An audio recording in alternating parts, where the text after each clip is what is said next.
Boa noite aos amigos, às nossas queridas amigas.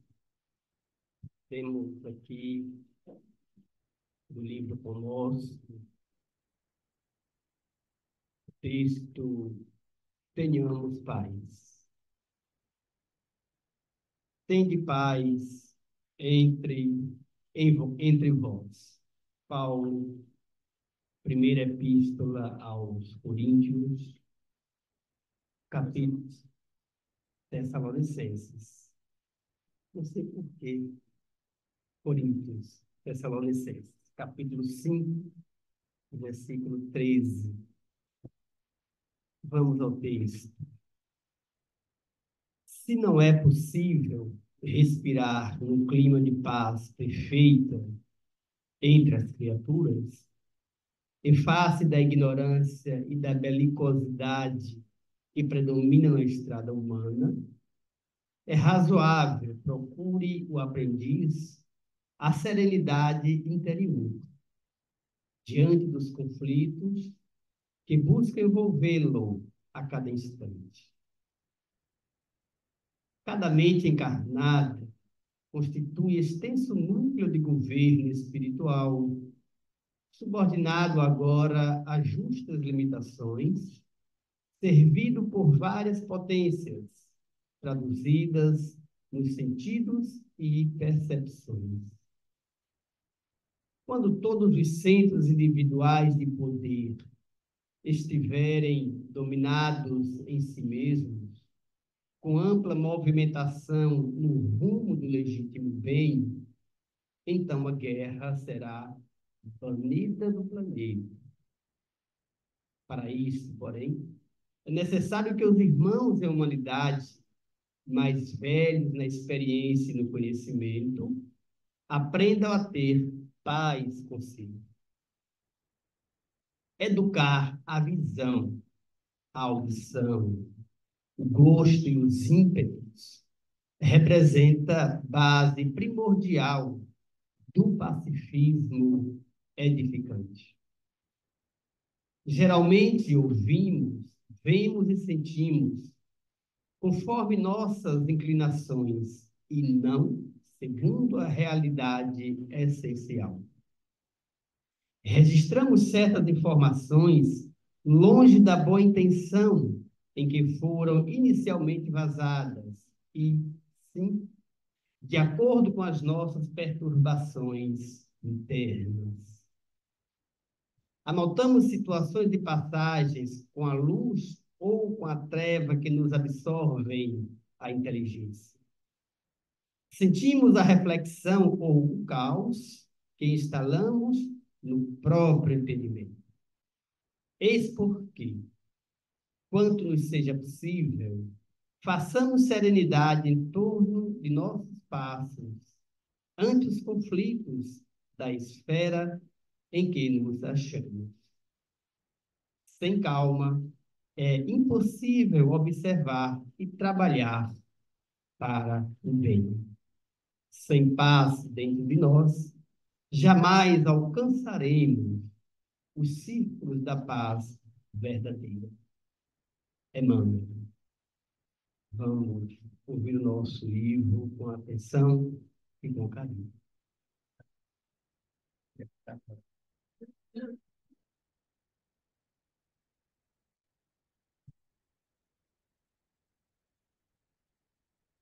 Boa noite, irmãos e irmãs. Estamos aqui novamente para nossas considerações a respeito dos ensinos do nosso Emmanuel. Desta vez foi buscar, mais uma vez, aliás, em Paulo, na epístola aos Tessalonicenses, conforme ele lembrou aqui para nós. Tenhamos paz, porque Paulo disse, tende paz entre vós. Na maioria das vezes, se faz necessário que a gente vá buscar na fonte a razão da expressão que se nos apresenta para comentar Emmanuel foi buscar e traduziu no entendimento dele. Mas quando a gente vai também observar o que disse Paulo, ou qualquer outro dos ensinamentos do Evangelho, que Emmanuel comenta, a gente tem a oportunidade de sentir um pouco mais, que não mais do que o Emmanuel entende, mas um pouco mais que nos facilite um pouco da compreensão. Esta expressão, tende paz entre vós, ela está na última, no fecho da carta de Paulo. Depois das considerações, em toda a carta, dos ensinamentos, enfim, em todas as suas instruções como guia espiritual, digamos, daquele povo, né? Como orientador dentro da nova doutrina, que é a doutrina, a boa nova de Jesus, é mais uma carta onde ele busca direcionar os seus companheiros da igreja que ele fundou e ficou no caminho. Quando ele diz isso, tende paz entre vós, já é no, digamos assim, no texto final, no momento dos agradecimentos, digamos assim. Então, ele, neste instante, ele faz uma rogativa. Ele dirige uma rogativa aos companheiros, aos seus irmãos da Tessalônica, no sentido de que eles, entre si, se entendam, que eles procurem reconhecer o esforço, o trabalho daqueles que atuam na igreja, digamos assim, os dirigentes, certamente aqueles que dirigem, aqueles que direcionam, aqueles que orientam, e muitas vezes da orientação vem até a admoestação, mas que eles aceitem, envolvam-os em sentimentos de estima e de amor pelo valor do trabalho que aqueles irmãos ali desenvolvem, e os concita, e a rogativa se estende, para que todos façam a sua parte, todos direcionem aos outros que cheguem, àqueles menos dotados de conhecimento, de compreensão, eles direcionem com paciência, com tolerância, com compreensão, também os ensinamentos. Em resumo, é um convite para que todos se engajem dentro dessa situação, porque muitos são aqueles que discordam, muitos são aqueles que certamente que criam dificuldades. Ele diz, não, a rogativa no sentido, tem de paz entre vós, é para poder, não só entre vós, mas para poder lidar com todos aqueles com quem a atuação da igreja demandasse. Bem, dentro disso aí, o tem de paz entre vós, Emmanuel traz para nós, absorvendo muito dentro do conjunto do que quis dizer Paulo, e oferece para nós esse comentário. Aí eu pensei, digamos que nós aqui estamos agora, que aqui seja a igreja de Tessalônica, que somos os tessalonicenses daquele instante, e que estamos contemplando na tela os ensinamentos de Paulo, mas na interpretação de Emmanuel, isso há cerca de 2000 anos atrás, um pouco mais.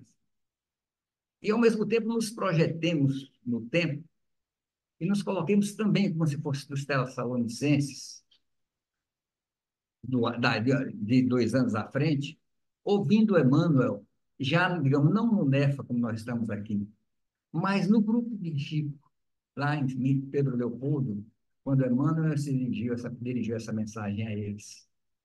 Paulo dirigiu a sua carta, e é como se ela tivesse sendo lida aqui, como se nós fôssemos tessalonicenses ouvindo os seus ensinamentos. Emmanuel, dirigindo aos companheiros lá do centro de Pedro Leopoldo, através da mediunidade de Chico, os ensinamentos de Paulo, traduzindo no seu entendimento. E nós aqui, como nos sentimos? Bem, antes poderíamos dizer que as observações, tanto dele, de Paulo na época, e sobretudo de Emmanuel em 2000, digamos, na metade do século passado, por volta na década de 50, mais ou menos, olha o que ele ressalta. É necessário que saibamos ter em nosso íntimo serenidade, isto é, instalar serenidade entre nós. Por quê? Para lidar com a belicosidade, com os descompassos entre as pessoas, com a ignorância que ainda permanecia. Ora, se Emmanuel, 2 anos, 1000 anos depois, identifica isso na convivência, observando as criaturas humanas que se dizem cristãs, diziam e dizem cristãs, já naquele círculo ali, buscando, assim, alimentar ensinamentos para mudar uma situação em função das dificuldades, porque é preciso ter essa paz para lidar com o entorno, com as criaturas, com o mundo que nos cerca. É o que acontecia no passado, quando Paulo diz isso. Quando Paulo disse isso, como era aquela época? Havia muita brutalidade, muita gente morria por qualquer coisa. Veja o exemplo de Jesus. Jesus morreu na cruz em forma de justiça. Então era muito fácil matar. A lei era dura. E os homens matar era a coisa mais fácil do mundo, eliminar a vida de uma pessoa sob aspecto de a lei é que não parava. Na época de Emmanuel, em 1950 por aí, já não eram mais tanto esses métodos, mas a belicosidade, a, digamos assim, a luta, os descompassos, os desentendimentos, os choques entre as criaturas permanecem, entendeu? As criaturas não é como se fossem as mesmas, apenas mudou o contexto. Na mudança do contexto, mudou também com a evolução, mudaram os métodos. Lembremos que em 1950, quando ele escreveu isso aí, mais ou menos em 1950, tinha poucos anos que a humanidade tinha experimentado o término da Segunda Grande Guerra Mundial. O século XIX, o século de tantas conquistas no campo da ciência, da tecnologia, dos conhecimentos, o século XIX foi um século de muita crueldade. Quer dizer, os métodos não eram a crueldade, de crueldade não eram daquele tempo, do tempo de Paulo, já eram outros, são sofisticados, elementos, instrumentos de destruidores, com uma capacidade imensa de destruição de pessoas, de meio ambiente, por aí cidades, como aconteceu com Hiroshima e Nagasaki. Então, ao verificar essas coisas, a gente vê que a humanidade não mudou muito. E aí eu vou me permitir citar um fato. Já que eu estou assim, contextualizando em épocas diferentes, vamos trazer para agora. Nós que estamos aqui, como se fossem os tessalonicenses daquele tempo. A semana passada, antes eu quero dizer o seguinte, eu faço parte, fui inscrito em um grupo de zap, de WhatsApp espírita, de uma cidade do interior da Moreira, mantenho relações, por amizade, pelas ligações, por consideração, eles me inscreveram num um grupo que tem mais de 100 integrantes. Eu não sou ativo, um participante ativo, eu sou um passivo, né? Apenas vejo, mas eu não comporto, não acrescento nada, não respondo nada, porque estou distante. Mas é bom, porque eu vejo, acompanho o desenvolvimento das coisas, o que acontece entre companheiros, amigos, ao longo desse tempo. Bom, por que eu estou dizendo isso? A semana passada, no auge da crise de sofrimento porque passa o povo gaúcho do Rio Grande do Sul, no auge de tudo isso, nesse grupo, alguém, isso é uma coisa reincidente, postou um vídeo profundamente contundente, denunciador, crítico, discordando, digamos assim, fugindo da realidade que a gente acredita, somente nós religiosos, nós cristãos, nós espíritos. Uma coisa que muito contundente. Digamos, é uma crítica pesada contra determinados setores. Ora, em outras oportunidades, eu já tive a oportunidade de ver também, quando alguém procede a uma, e a tendência sempre foi essa, de soltar coisas inadequadas, o administrador do grupo, ou mais uma outra pessoa, apresenta, relembra o regulamentozinho que foi feito aquele grupo, né? Os critérios para coisas espíritas, do interesse do movimento espírita, tal, tal, tal. Mas sempre há reincidência. E essa veio assim exatamente nesse instante. Causou impacto. E eu, coincidentemente, eu fui acompanhando. Causou impacto. Houve quem respondeu quem fez nota com moderação, mas discordando, que não era momento para que...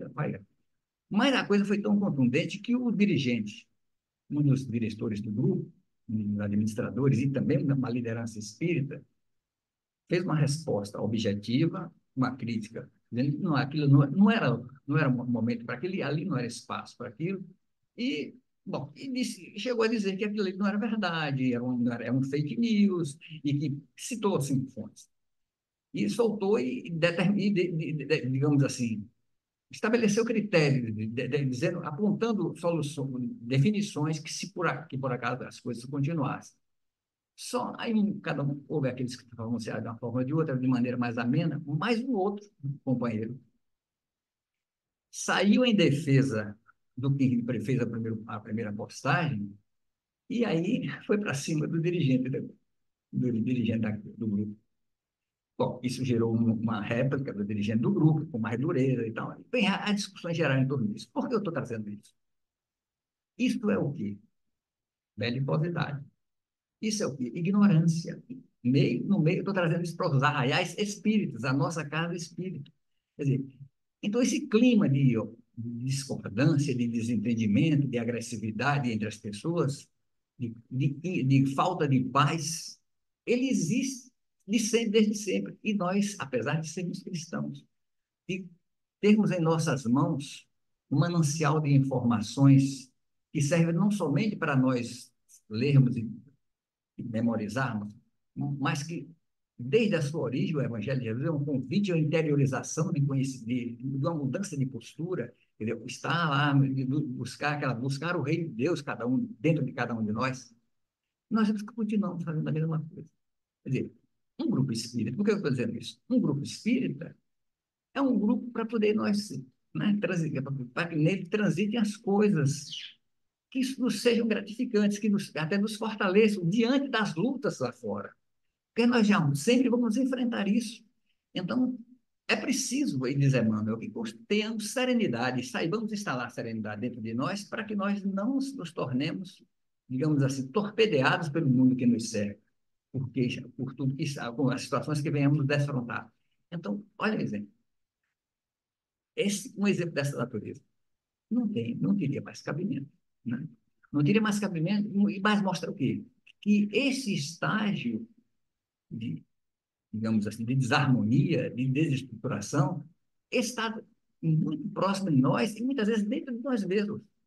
Os companheiros que fizeram isso se deixaram levar pelas emoções. Imaginemos a contaminação que eles fizeram com os demais do grupo. Nem todos se pronunciaram, mas gerou um clima de instabilidade, um clima de disputa, um clima, cada um toma partido, né? Cada um toma o seu partido, mesmo que não se pronuncie.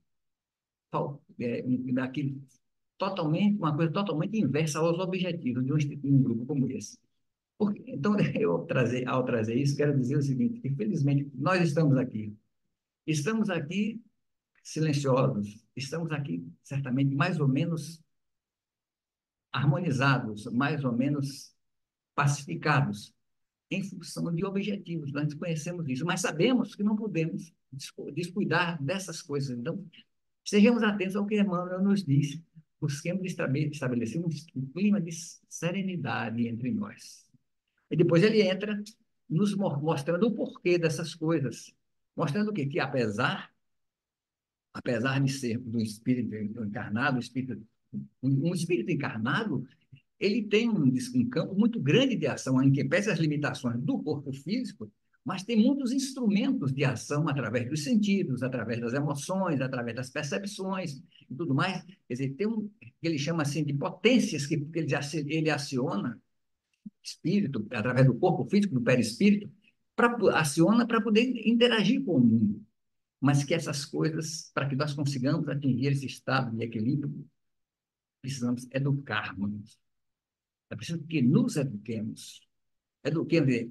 Aí agora ele diz, quando essas potências, digamos, forem dominadas, forem ajustadas, neutralizadas, aí eu lembro daquela passagem do Evangelho que diz assim, quando fala que o verdadeiro espírito cristão, na transformação moral, vai dizer que é necessário neutralizar as suas más inclinações. Quando nós conseguimos neutralizar em nós as más inclinações, quer dizer, nós nos pacificamos, nos tornamos pessoas equilibradas e serenas para o nosso próprio bem e para irradiarmos isso em torno de nós.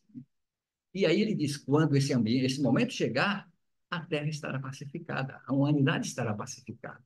Então, não haverá necessidade, digamos assim, de tantos cuidados, porque isso era um estado natural, mas infelizmente não está. Então, precisamos educar, como ele disse, educar a visão, educar a audição, educar os sentimentos, educar as emoções, as percepções, porque nós, geralmente, pelas nossas dificuldades ainda, muitas vezes assim, estamos com as nossas mentes conturbadas e aí vamos, digamos assim, o que vemos, nós julgamos, nós avaliamos com as tintas, com digamos assim, a coloração do que está dentro de nós, as sombras que estão ainda dentro de nós, ao invés de nos tornarmos reflexivos para encontrarmos o bom caminho, né? Para encontrarmos a melhor forma de nos posicionar junto das pessoas. Aí lá no fim, por favor, chega lá para a parte final, e sem entrar em maiores considerações, mas estamos aproximando das 20 horas, Emmanuel diz assim: eis porque, quanto nos seja possível, façamos serenidade em torno de nossos passos. Serenidade para nós e em torno de nossos passos. Ante os conflitos da esfera em que nos achamos. Se nós não teremos aquilo dentro de nós, então nós vamos e somos acessados e estimulados, vamos nos desestabilizar também. E ele diz: sem calma, é impossível observar e trabalhar para o bem. Isso me faz lembrar, e vamos voltar, não mais Emmanuel, não mais Paulo, a Jesus. Quando Jesus depois de treinar, eu diria assim, da primeira fase de treinamento dos seus apóstolos, ele julgou que eles já tinham condições de fazer algo e os mandou para sair, para atuar, aquela história, vai e pregar o evangelho, o reino dos céus a toda criatura, curar os doentes, até, enfim, fazer o trabalho que ele ensinou a fazer no tempo do atendimento dos sofrimentos humanos. Ele faz uma série de recomendações no sentido de como eles se portarem, não só na parte de simplicidade, essa coisa toda, não acumular coisas, bens, carregando bens, mas que ele tem uma parte muito significativa, quando eles buscassem, quando chegassem numa casa, porque naquela época as pessoas eram acolhidas nas casas, eram hospedadas nas casas onde chegavam, quando chegava a pessoa visitante, eram hospedados, e ali ficavam durante o tempo. Mas se naquela casa ele encontrasse clima de receptividade, eles deixassem a paz que eles estavam levando naquela casa. Deixar aí, nesta parte, em outras palavras, pelas atitudes, pela maneira de agir, pelos ensinamentos, deixasse a paz entre aquelas pessoas. Mas, se eles chegassem numa residência, numa casa, e não fossem acolhidos, não, a paz que eles oferecessem não fosse recebida, que eles não se não degladiassem, não entrassem em conflito, não entrassem em confronto, retornar-se com sua paz, seguisse os seus caminhos, não, aquela história de não sacudir o pó da sandália, assim, não levar com eles ressentimentos, lembranças da maldade, deixe que as pessoas, deixe que elas fiquem lá e vá em busca daqueles que queiram a paz, ou seja, não, é a serenidade a que a Emmanuel se refere, a paz interior, que não é conturbada, não é desestruturada diante dos desafios, diante das afrontas que recebe. Mas lembramos também que Jesus disse mais: deixo-vos a paz, a minha paz vos dou, não vou-la dou como o mundo a dá. Não se turbe o vosso coração, nem se arreceie, estarei convosco sempre. Fiquemos com Jesus. Deus nos abençoe.